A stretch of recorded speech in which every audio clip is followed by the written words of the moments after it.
It's the weekly show about rAVe with the hottest news in the AV industry. It's rAVe TV.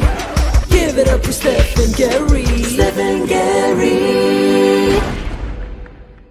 If it does. Hey. Hey, everybody. Hello, how are you? What's up? Hey, Gary. What's going on? We're excited to be here today. We're excited to do a live show. We're excited that we are alive. And I am 1 day away from starting a vacation, which we'll talk about in just a second. What about you, Steph? Yeah. Same. I'm glad to be here. I got my first dose of the COVID vaccine on Friday, so I'm feeling good. Which vaccine did you get, by the way? I got Pfizer. Okay. That one just sounds...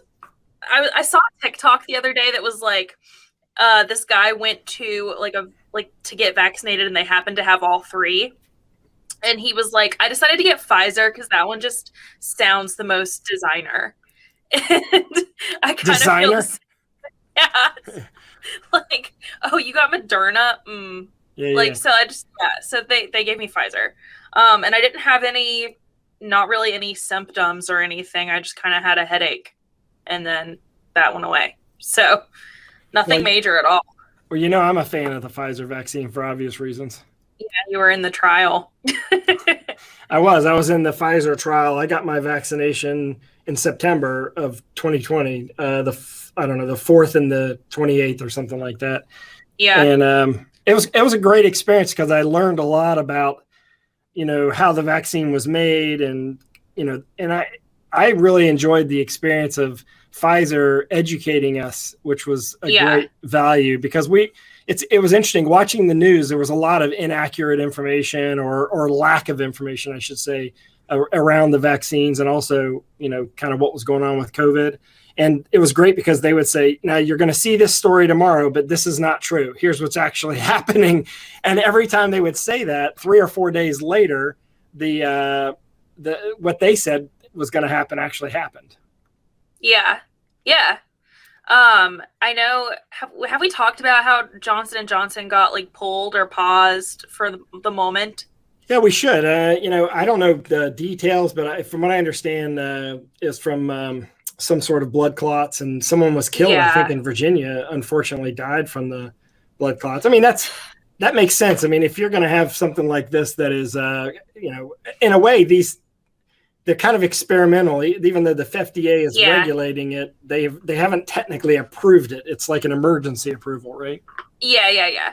I think though that the percentage of I need to double check my stats, so definitely don't take this for I'm gonna write it down for complete fact. But I'm pretty sure the percentage though of it causing or the chances of it causing a blood clot is still less than some birth controls that are on the market. So do keep that in mind, anyone who's reading this information. So I do hope that at least that they'll just kind of take a look into the Johnson & Johnson vaccine and eventually put it back out onto the market, because I do think it's important for everyone to get vaccinated. But AstraZeneca still isn't even approved to be in the United States because it's actually linked to blood clots. It's causing a much higher number. So we are live on launch. We are live on our website at ravepubs.com. We are also live on LinkedIn, and we want y'all to participate.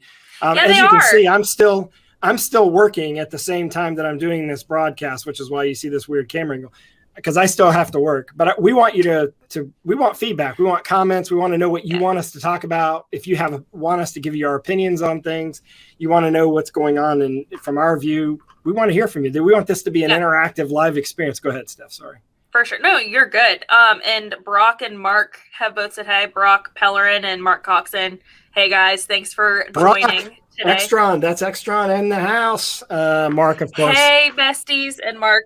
He's one of our great writers. Appreciate y'all joining, guys. Speaking of writing, where are all the sales professionals, Steph? Yes. That's one of the pieces at ravepubs.com right now. That's one of the articles that's up. Take a look at it, Steph. Talk about it. Let's get into some AV news. So this week we have got a blog from Omar Prashad. He is one of our blog squad writers. He's great. And he tends to write more on the business side of things. So it's I think that a lot of his blogs are very relatable for industries that are not ours, but also relatable to our industry. And he talks about how in his line of work, he has to hire a lot of salespeople. Mhm. And he kind of talks about the difference between being a salesperson and a sales professional. Yep. So a salesperson, he says, is someone who just kind of fell into their job, doesn't really care about it, just thought it would like be easy. And those are kind of like the sleazy salespeople we think of automatically in our mind. We all have like a connotation of like a car salesman.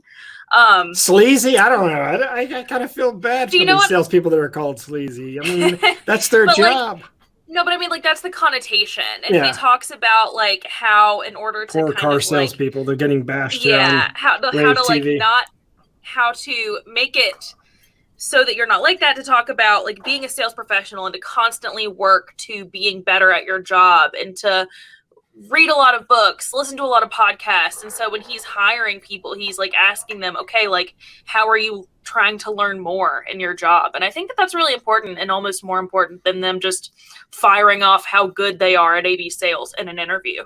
Yeah. So it's an interesting perspective. Yeah, he gives some good tips.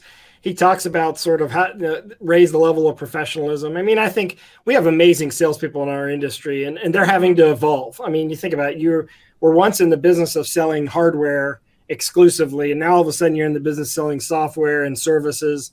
It's hard. Yeah. I mean, our industry is evolving. Speaking of evolution, Barco and IMAX continued their agreement. A lot of the IMAX theaters have Christie projectors in them, but a lot do have Barco, and Barco is going to outfit them with 4K, more of them with 4K projectors. And IMAX is growing. Now, I love IMAX.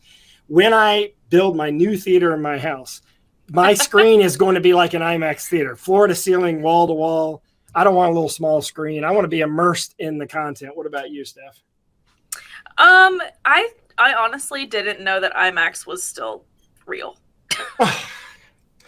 Steph, we went and saw Star Wars last year in IMAX. Would you forget? Was that on an IMAX? Yes, that was an IMAX. What the heck? Oh, I just remembered that, like, I just remember the audio being like the Dolby. Yes, it was Dolby DTS. Surround. Yeah, Dolby DTS. DTS. And all I remembered was the audio being like really immersive and really good. So I actually wasn't really paying attention to how like good the screen looked. Yeah. But no, that was a good experience. I loved watching Star Wars, just like our team.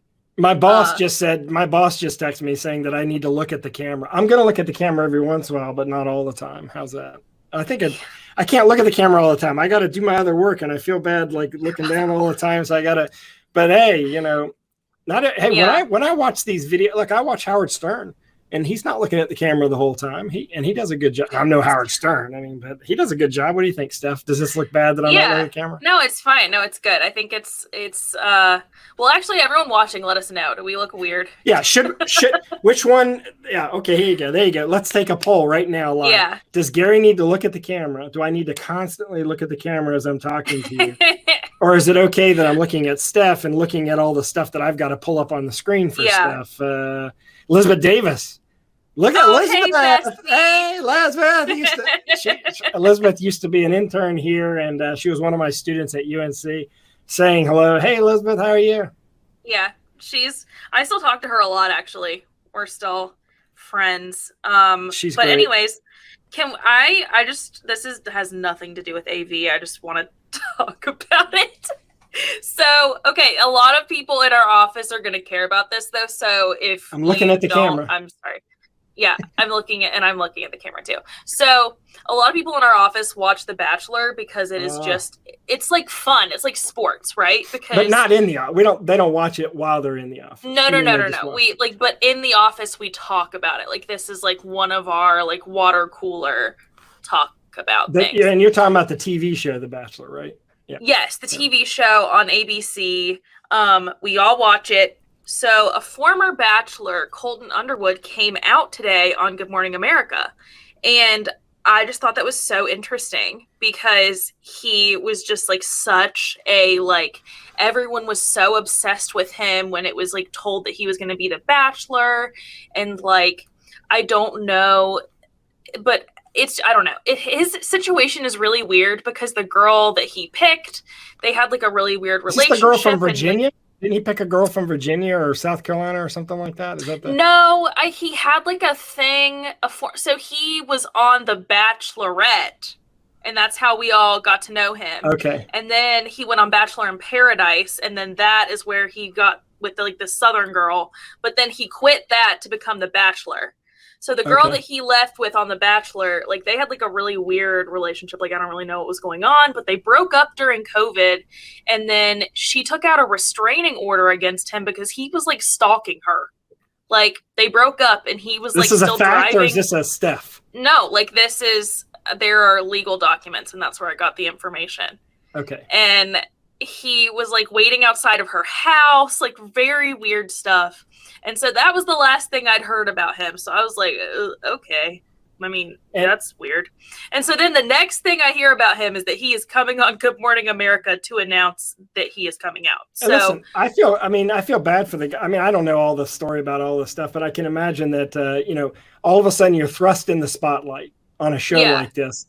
And you're probably, and like, if he, I mean, obviously he came out as gay. He probably like, oh my gosh, I got to play this role for the show because he's been cast in the show. Now let's all be honest here. Like we both have friends that have been on reality shows at some level, whether they're close friends or indirect friends. Wait, Mark Coxon watched that season because Mark Coxon is like, that's the Bachelor who jumped over the fence. Yes. This is the Bachelor who got so mad about like the girl that he liked potentially leaving that he like hopped over a fence just to like go have a temper tantrum. So very like, I mean, I'll just say this. I am so glad that he feels that he can come out and like be who he is now. That is amazing. And I was reading the Reddit about this, and someone said that they were a PA on the show that season, and that at like one of the rap parties or something, overheard like one of his family members say something like, instead of doing all of this on TV, I wish he would just come out. So on GMA, he said that he's like known since he was a kid. So I'm glad that he's finally like letting us all in and like letting us know. But again, also, I kind of feel sorry for him because you're thrust in the spotlight. And I admittedly have watched a little bit of Bachelor just because I'm teaching students that are obsessed with the show. So I have to kind of know. In fact, I remember in class, someone who works here said, you need to go in class tomorrow and talk about him jumping over the fence and the whole thing. I'm like, really? Yeah, it was like a meme. And then in that class, everybody was like, man, you're really kind of cool, Gary, that you're watching The Bachelor. And I was like, not really. I'm not actually watching it. Someone told me what happened. But hey, Brock, I want to say, Brock Pellerin, thank you. He says it's okay that I'm not looking at the camera. So now we have a battle between Brock and Mandy going on here. But hey, but yesterday I wrote up a story, Steph, or I sent you a story to write up about Philips. Philips last year in Europe introduced their hotel TVs, their new hospitality line. They brought them to the US just yesterday. They have the nicest hotel TVs, but they have this really neat operating system that allows you to stream from any device. So what's really cool about this, if you stay in a hotel with one of these TVs, and they're mostly aimed at the high end, not like Marriott. They're aimed at Ritz-Carlton, Four Seasons. When you are streaming, you can stream it from any device wirelessly, and that's going to be a cool thing. Like I don't need to watch live TV. I have my shows on Netflix. I have my shows on Disney Plus that I want to watch. Yeah. I love the idea of pulling out my phone and streaming at any time I want. To a TV in the hotel, just because, look, when I travel, I do watch a lot of television because I don't like going out of my room after I've had to be out of my room. So I think this is a great feature. It's a new PBS line, yeah. And usually hotel TVs like don't have many channels. You know what I mean? Or they have like DirecTV and it's you don't know the lineup. I don't know where ESPN is. I don't know where ABC is to watch The Bachelor, obviously. So anytime I can go to a hotel and just like log into my own stuff, like I'm happy as a clam. That's like all I need. So we want you to participate. We want to hear from you. We're getting comments on LinkedIn. We're getting comments on our website. We want you to tell us what you're thinking. What do you want us to talk about? What's going on in the industry that you want to hear our opinion on? Not just the Bachelor stuff. I'm getting ready to go on vacation, Steph. I'm going to Disney World. I love Disney. I've been there. I know. I think we should have just like a Disney corner every episode because we talk about it so much. I think we should. I think we should. That's there you go. We talked about how I just got back from Disney. Like I went at the end of March. Now you're going. What are you most looking forward to doing / seeing? Rise of the Resistance. Rise of the Resistance. You're gonna ride it. And Rise of the Resistance. I mean, I'm a Star Wars geek, of course. Like our office is surrounded by Star Wars movie posters in every part of the office. So, yeah, of course. Getting into the queue is kind of hard, though. It is. I mean, you have to be dedicated to ride that ride because you have to get up at 6:55 in the morning, log into the Disney World app, then you immediately go and at 7 a.m., right at 7 a.m., hit the thing, and then you got to hope that you get selected, and I don't know the percentage. And then if not, you have to try again at if not, you have to try again at 1, but only if you're in Hollywood Studios. Got to be physically in Hollywood Studios at 1 o'clock. Yeah. I've been lucky to get in most of the times I've tried, but not every time. I took my kids in over the Thanksgiving holiday, and we didn't get in then, so I felt bad for them. Oh, that sucks. But I'm excited. Sorry, Annabelle and Olivia.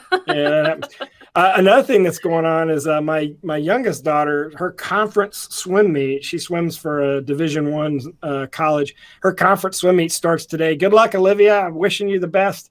Good luck. Good luck. I know you've tried. You've practiced, worked out. You're ready for this meet. I know you're gonna ace it. I'm excited. I mean, think about these college students. I'm teaching these students that are in their apartments and dorms taking classes online. And in her case, she's an athlete. So she's sort of in this athletic bubble and they're having to practice and hang out with just that group of friends and no one else. And by the way, they get tested every 2 days. They had the COVID test every 2 days. And now they've gotten to the point where the end of the season to their conference meet. I'm so proud of her. I'm so proud of her team.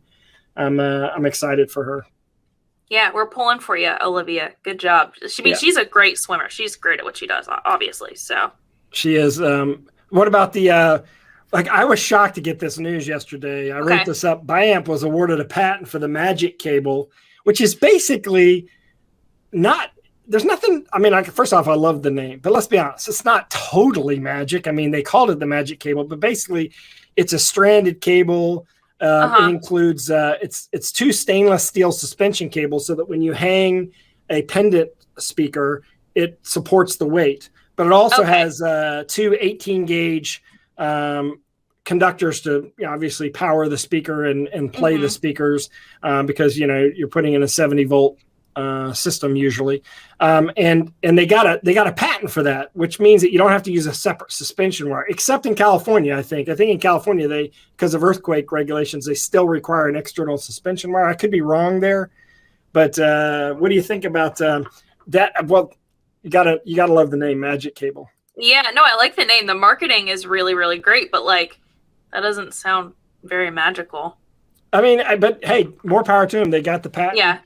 Yeah. So in the AV world, we are all, kind of collectively known as AV Tweeps. I'm assuming everyone knows that by now. But did you know that on LinkedIn and on Twitter, for example, you can do searches based on hashtag AV Tweeps? Yeah. So if you just type in hashtag AV TWEEPS, you can do a search. When we post news on LinkedIn, we post a lot of news, a lot of stories on Twitter and LinkedIn. You can actually search for those. So you don't actually have to go to our webpage every day. If you're living in social media and you're living in LinkedIn or living in Twitter, you can search for news based on that. And that's a kind of a unique way to see what's going on and kind of take a pulse of the industry, because anyone who posts news under that AV Tweeps hashtag, that news will show up in that feed if you just do that search. Yeah. Well, I knew that, but Twitter raised me, and that's where I live. So if anyone's ever where is Steph normally posting, it's normally Twitter. And I feel bad for all AV Tweeps and serious professionals who follow me on Twitter, because that is where I'm just unhinged and weird. And so I think sometimes I'll post something really weird and it'll just be just something that has nothing to do with AV. It's just one of my thoughts. And then Aver will like it. I'll post something weird about The Bachelor and Aver will like it. And I'm sorry that you guys had to see this. But hey, I look, it means that we got to be more than just the industry talking about professional stuff all the time. We got to have some fun in this industry, and we got to talk about things other than just AV. And it shows that we're human, and we got to have, a personality, right? I mean, you got to show your personality a little bit. Right. And, I think that my LinkedIn is a lot more professional. So like my LinkedIn is where I'll pretty much only talk about AV news and stuff, but I can't give up Twitter. Like Twitter is just where I am completely myself and just weird. And that's okay. That just is going to have to be how it is. Hey, listen, for those of you out there looking for a job, Melody Craigmile over at Almo posted on her LinkedIn feed yesterday. We shared it on a couple of the big groups in LinkedIn. I posted this job here. They're looking for 2 marketing managers to join Almo Pro AV. Look at that, 2 marketing managers. And those marketing managers basically manage not just the product from a marketing standpoint, but also the events that Almo does with regard to this product. So the E4s, the trade shows that they do, and both the online and in-person E4s. So that's a great opportunity. Jump over to Melody Craigmile's LinkedIn feed and apply for those jobs, because if you're interested in getting into product marketing, Almo Pro AV, which as you know is almoproav.com, is a distributor in our industry, and there's a lot of people still looking for jobs. I'll tell you where you can go find a lot of jobs that are being posted in just a second. But Steph, I wanted to at least share that opening with everyone here. So SDVoE, you want to talk about SDVoE? Yeah, my besties. So that, if you are familiar with us and familiar with rAVe Pubs, you know that we write a lot of wrap-ups about live events and things that are going on in our industry. So Leah and I have been doing wrap-ups of the SDVoE live episodes, which are really great. It's Justin Kennington and Matt Dodd, and they are so funny. They're like a very me and Gary kind of dynamic. What is this? Here's the T? Am I missing? You can click on it. It goes to Urban Dictionary and tells you what the T means. What is the T? The T means like the gossip, like the hot gossip. Oh my God, I feel old again. Y'all make me feel old all the time. Look, it's my job to keep this office with the times. So I just try to do my job times in that way. Yeah, keep it up with what the kids are doing, with what the youths are up to. I keep us young. So the T is that it's SDVoE Live, and they're very funny. They go over all these different SDVoE topics. And the past 2 that I did a little recaps of are outfitting for a houses of worship, which I love that corner of our industry. Like, I love learning more about it, learning what houses of worship are interested in right now, how they're switching from being completely virtual and eventually going back to in person. And I'm interested to see how smooth of a transition that's going to be for a lot of them. So they go over that. And then the other episode that I recapped was talking about troubleshooting a network, which is probably an issue most of us have had at one point or another. So they kind of go over what a few of the main problems could be. Mm-hmm. And they kind of talk about AV and IT and how they are kind of like 2 wings on the same bird, because AV and IT have always seemed to be fighting with each other when really we're the same. So that's what I think. Well, I think it's an interesting presentation of content too. The way that they deliver it is kind of interesting. Mm-hmm. And my chair squeaking? Are you hearing squeaking noises from my chair? Somebody says a little bit. Yeah, you're shaking your leg, aren't you? Oh, am I? Oh gosh, I gotta stop doing that. You are. Everyone hates everything I do. Everyone wants me to. I gotta look in the camera. I have to freeze. I can't move. I can't be myself. And I have to watch The Bachelor to know what's going on. Oh my, that is dramatic, but all right, Gary. Is it? It sounds like reality to me. All right, let's talk about, I want to talk about my case study of the week. All right, where is your case study of the week? Where do I find that? I sent that to you in the list. It's the mellow mushroom one. Oh, the mellow mushroom one. Let me find it. Where would that be? In the list I see you. Gary. I don't know where it is, but it's on our Okay. website somewhere. You have to tell me where it is, and I'll pull it up. It's like the third one down, or it's like right. Okay, well, I'll just talk about it. So basically, SoundTube outfitted Mellow Mushroom with this kind of like a soundscape. They wanted more than just speakers. Mhm. I thought it was a really interesting case study. So SoundTube's owned by MSE, I think, and it is a Mellow Mushroom in like Lynchburg, Virginia. And I just thought that was really interesting because it's like a chain restaurant. Okay. So why is the chain restaurant wanting like a soundscape? But I love a Mellow Mushroom. Oh wait, here it is. Lovely, it's here. Yes. Emily Holler wrote this up for us. So thank you, Holler. And I just thought it was really interesting that this particular really well designed, like, look how cool it looks. This Mellow Mushroom.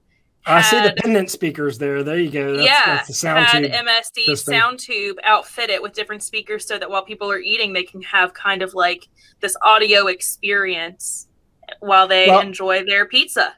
Well, cool. Look, doing audio and video experiences is what we do, and there's restaurants are a big part of that. As we open back up, people are going to start going back to restaurants. I mean, listen, the one thing I miss the most is not having to make my own food. I'm a terrible cook, and I'm glad to go back at a restaurant anytime I can go. And I was tired of takeout because I had the same 4 places, literally mostly 3 places that I was getting. And anytime I was around Kirsten here, many of you may know Kirsten, our account manager, we had to have Bryn's pizza because it was she's obsessed with this hot honey pizza. It's really good though. It's so good. She's not wrong. Yeah, I don't know. I mean, it's good, but I mean, I don't know. After eating a certain amount of pizza, you're just tired of pizza. I haven't found a good gluten-free pizza, by the way. I've just never found a good gluten-free pizza. No, every time I've tried like a cauliflower crust pizza, I'm just like, why did I eat this? This was like not even worth it. It's not. So you know what? Just eat what you want. Yeah, here's Bryn's pizza. Here's that hot honey pizza right there. It's got pepperonis on it, and it's like drizzled with spicy honey, which sounds like an oxymoron, spicy honey, but it is, and it's obsessive. Good. I'm putting this picture up for Kirsten. This is an ode to Kirsten, who's probably not even paying attention. Kirsten. So, on Twitter the other day, I saw Mark Coxon talk about this restaurant Tupelo Honey. That he was like, "Oh, I like saw something about this, and it looks really good." And I was like, "Wait, that's a chain here. We have those. Like, there's what one chain in is this? Asheville. What was that? Tupelo Honey. Oh, Tupelo Honey. Yeah. Okay. I was like, wait. I was like, that's a chain here. Like, we have that. You thought we owned it? You thought it was from North Carolina? I thought so. Is it not? I thought the original one was in Asheville. I don't know. I don't know. But I mean, I could see how we all think that everything's from North Carolina. Right? It is. I think it actually is, though.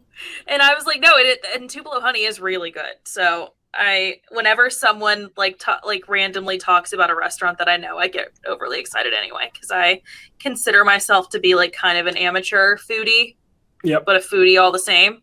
Well, we are almost at the end of our time here, Steph, and I want to point out 2 other things. We are live, as you can see right now from this image up there. We are live on ravepubs.com. So you can see us every Wednesday at noon at ravepubs.com. You can't get rid of us. We're stuck there. So even as you scroll up and down, we're there. There's also nothing you can do. That's right. Nothing you do. We're also streaming on LinkedIn live as well. But also, I want to remind everyone that we have a lot of events coming up. And if you're not a member of Launch, head on over to lavnch.com. Become a member of Launch, because every week we're doing live launch events. All of them, for the most part, gain you a VIXA CTS credit. But most importantly, all of them are new product or technology oriented, not any old stuff, not any boring stuff.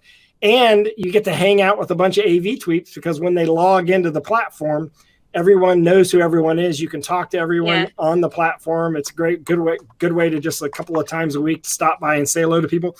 But launch week 4 is coming up, and I want to make sure that that people know about launch week 4, because we have a really exciting event planned for launch week 4. We're going to do some things we've never done before in launch weeks. And I don't even know that you know about it, Steph, but launch week 4, you can go register. Probably don't. Yeah, go to launch.com, sign up for an account. You can register for Launch Week 4. It's May 25th through 27th. And we're going to do something really cool. We're going to have live entertainment on Launch Week 4. I do know about that. But one of the keynotes is going to be delivered by a friend of mine. Susan is an expert in design thinking, and it's going to be all about design thinking and using design thinking in your organization, starting with empathy. And you'll be amazed at how helpful this is going to be, because if you approach the projects that you do, you approach the customers that you're trying to form relationships with, you approach the content that you're trying to produce from a design thinking perspective. If you don't know anything about design thinking, at Launch Week 4, this is something normally that she charges thousands of dollars to deliver to organizations. She's going to deliver a keynote on it for free at Launch Week 4, the week of May 25th to the 27th. It is free to sign up for Launch Week 4. All you have to do is just Google Launch Week 4, or of course you can go to launch.com/launch week 4, or just type into Google Launch Week 4. You'll find it. Go to our website. You'll find it. Register for Launch Week 4. I hope that you'll join us. And Steph, I've really enjoyed doing the show with you every week. We got some surprises planned for next week. I may or may not move my camera back. I might actually like this camera view. And I have a fan in Brock out there who's telling me it's perfectly fine for me to leave my camera here. Yeah. Well, I no think opinion from you, Steph? I think it looks better straight on, but go off. This is your show too. They think you're in a closet. They think you're in a closet over there. Yeah, so. and I'm just in our office. This is literally just how our office looks. Yeah, and you got this giant whiteboard next to you. Is anything even on that whiteboard, or is that just for look? Yes, because I was waiting. I thought that maybe you'd switch it somehow to this spy cam that you put up. We'll do that next week. Next week we're gonna show you some other camera angles. I wrote like a message that just says, "Hey, spy cam." Just so you know, I'm not up to anything suspicious. Well, look, we appreciate all of you joining us at ravepubs.com, at LinkedIn as well, and we appreciate the dedication. We appreciate the loyalty from the readers out there at ravepubs.com. Yeah. We hope to continue to bring you the news. We post at least 25 to sometimes 50, but definitely easily 25 stories and blogs every week. Even some days it's 25.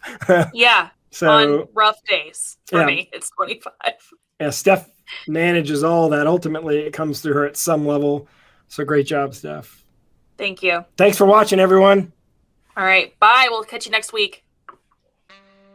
It's the weekly show about rAVe with the hottest news in the AV industry. It's rAVe TV. Give it up for Steph and Gary. Steph and Gary.